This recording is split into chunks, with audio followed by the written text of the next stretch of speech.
um encontro que, para mim, foi extremamente importante e que talvez tenha passado batido para a maioria das pessoas, que tem um significado, e por isso hoje também resgato, que para a luta das mulheres nesse 8 de março. Não sei se vocês observaram, na segunda-feira nós tivemos chefes de governo, e tem uma grande, aí o simbolismo, porque ali estavam a presidenta Dilma e a primeira-ministra alemã Angela Merkel, em Hannover, por ocasião da Feira de Tecnologia do Mundo, maior do mundo, e que tinha nesse ano o Brasil como convidado especial. Esse encontro envolve duas das mulheres mais poderosas do mundo. No ano passado, a revista Forbes incluiu a presidenta Dilma e a primeira-ministra Merkel entre as 3 mulheres de maior poder e influência no mundo. Neste seleto grupo, contou também com a secretária de Estado, Hillary Clinton, cuja atuação como principal articuladora da política externa norte-americana também merece destaque.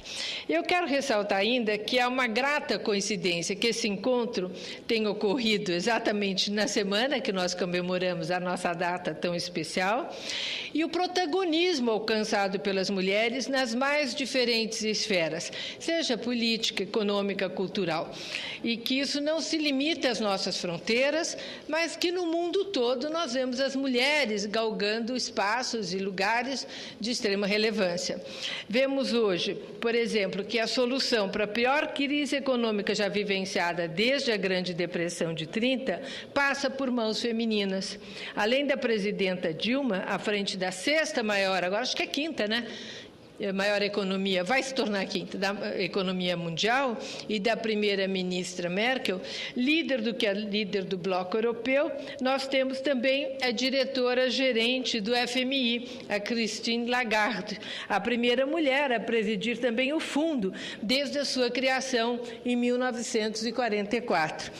Esse encontro de Hannover merece também a nossa atenção, porque ele foi palco de um embate de ideias que acredito que sintetiza bem a polarização do atual cenário econômico mundial.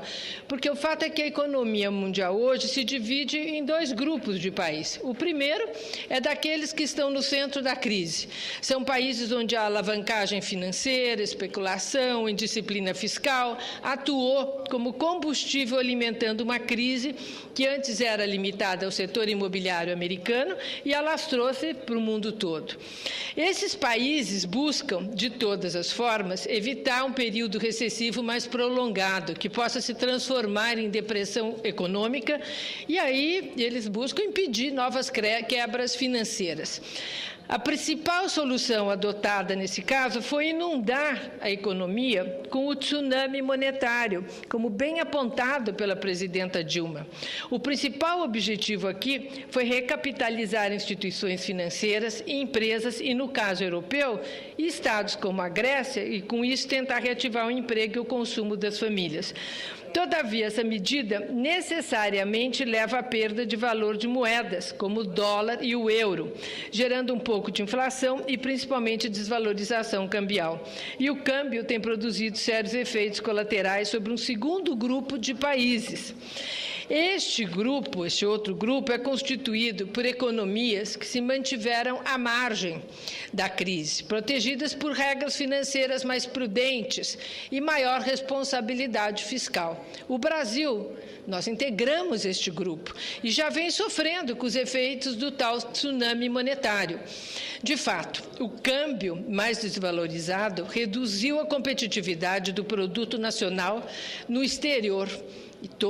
Eu presidindo tantas vezes essa sessão, ouço reiteradas vezes colegas colocando a desindustrialização do nosso país e as dificuldades que estamos atravessando. E também por quê? Porque foi aumentada a entrada de importados no nosso país, prejudicando a nossa indústria e os empregos dos brasileiros. E, legitimamente, nós estamos buscando nos proteger do tsunami. Então, aliás, vale dizer que até mesmo em relação a medidas de proteção comercial, a Alemanha tem sido tão protecionista quanto o Brasil. A organização Global Trade Alert, especializada nessa questão, nos mostra que, desde a crise de 2008, a Alemanha adotou 82 medidas de defesa comercial, ao passo que o Brasil, 80, visando proteger a indústria nacional. Na mesma comparação, para se ter uma ideia, os Estados Unidos criaram 106 medidas protecionistas, a China 94 e a Índia 101 medidas de proteção comercial.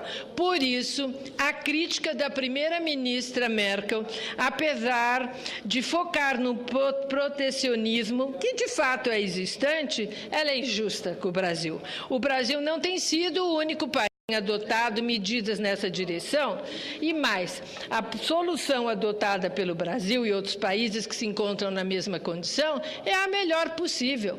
Ao invés de entrarmos numa guerra cambial sem fim e cujos resultados seriam prejudiciais para todos e fatais para o comércio internacional, nós estamos adotando medidas que compensam os setores industriais mais sensíveis e, principalmente, desestimulam a entrada do pior tipo de divisa cambial, que é aquela de natureza especulativa.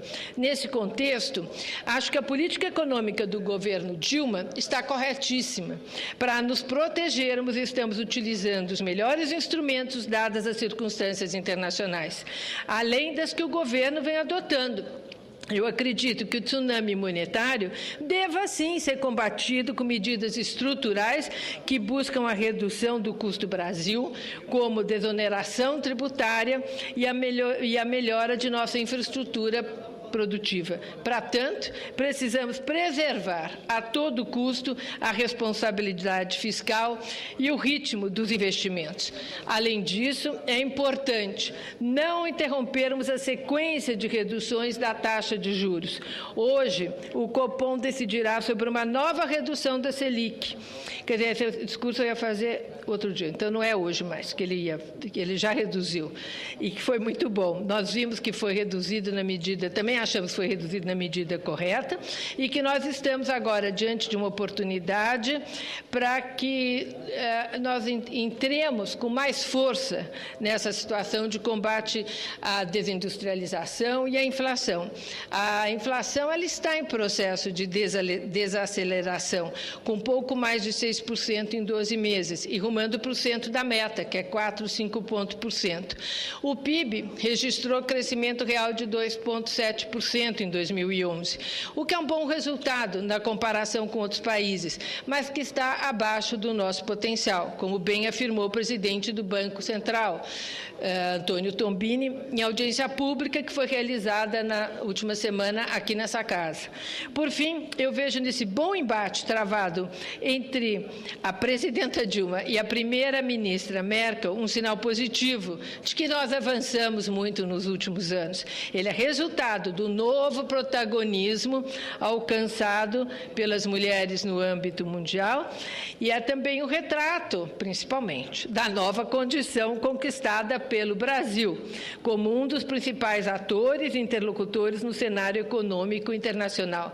Quero dizer e reiterar que o presidente Lula teve um papel fundamental nessa questão do nosso protagonismo internacional, mas realmente a imagem de duas mulheres resolvendo a maior crise que nós temos em tantas décadas realmente é algo que, não pela crise, mas pelo protagonismo das mulheres, que muito nos deixa entusiasmada. As mulheres ainda têm que conquistar tantos lugares, tantos espaços, mas nós sabemos que o século XXI, eu acredito que o século XXI é nosso.